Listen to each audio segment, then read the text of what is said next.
Tonight, I'm going to share 3 terrifying true stories that will make your heart pound and keep you looking over your shoulder. These are real accounts, shared by real people online, and they are absolutely chilling. So grab your headphones, turn off the lights, and prepare yourself. Because after these stories, you'll never feel safe alone again. Story 1. The Thing in the Woods. This story takes us to the vast, isolated wilderness of Oregon in the summer of 2018. A man named Tyler loved camping alone in deep forests, away from people and noise. That night, the sky was clear, stars glowing like diamonds. He pitched his tent in a remote area he'd never explored before. There was no cell service, no roads nearby, just endless trees. It felt perfect.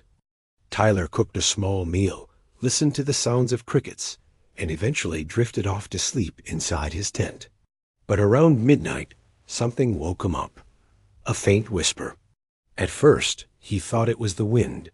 Then, he heard it again. This time clearer. Someone was whispering his name. Tyler. Frozen in fear, he listened.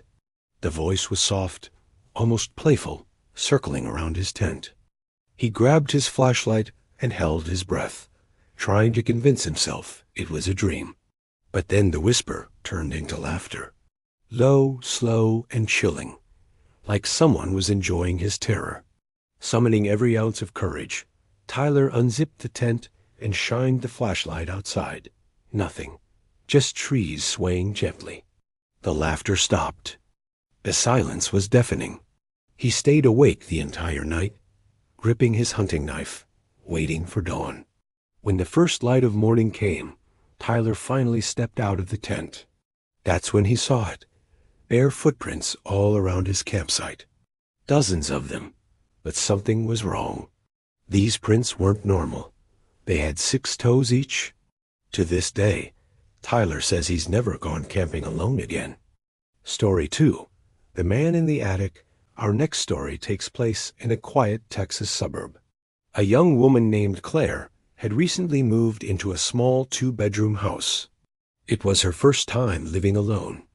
At first, everything was great. But soon, Claire started noticing strange things. Food was disappearing from her fridge. The TV would sometimes be left on when she came home from work, even though she was sure she turned it off. Small items, like her keys and jewelry, went missing, only to reappear in random places days later. She started questioning her sanity, thinking maybe she was just being forgetful. But then, one night, everything changed. Claire was lying in bed when she heard a soft thumping sound above her head. At first, she brushed it off as the house settling. But the sound came again. Footsteps. Slow, deliberate footsteps coming from the attic. Heart pounding, she called the police. When they arrived and opened the attic hatch, what they found made her blood run cold. There was a man up there, dirty, disheveled, and hiding behind a pile of boxes. He had been living in her attic for weeks without her knowing. But that wasn't the worst part. The police found a sleeping bag, half-eaten food, and a notebook filled with disturbing entries. Detailed notes about Claire. What time she left for work, what time she showered, what she wore to bed.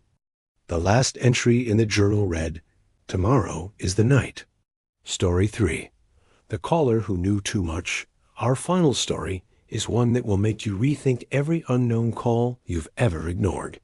A college student named Emily had just moved into a small apartment in New York City. One evening, her phone rang. It was an unknown number. Curious, she answered, but no one spoke. Instead, she heard heavy breathing. Then, in a low whisper, a man said, "I see you." Emily hung up immediately, thinking it was a prank. But the calls kept coming, every night at the same time. Each time, the same voice, the same words. "I see you." She changed her phone number, thinking that would stop it. But just 2 days later, her new phone rang. It was the same voice. Only this time, it whispered something different. "Nice new place, Emily. Her heart dropped. He knew her name. He knew she had moved. And when she checked her voicemail later, she found another message that sent chills down her spine. The voice recited her new address. Terrified, Emily called the police. They traced the number and discovered something horrifying. The calls were coming from inside her own apartment building. But when they checked the building, they found something even worse. The prepaid cell phone making the calls was hidden in Emily's closet inside her apartment. The man had been living in her home, hiding in her closet for weeks, watching her. Outro. If you're still here, you're braver than most. These stories aren't just tales. They're warnings. Always lock your doors, check your attic, and never ignore that strange sound in the night. Which of these stories creeped you out the most? Drop your answer in the comments below. And if you want more terrifying stories every week, hit that subscribe button. Until next time, sleep well.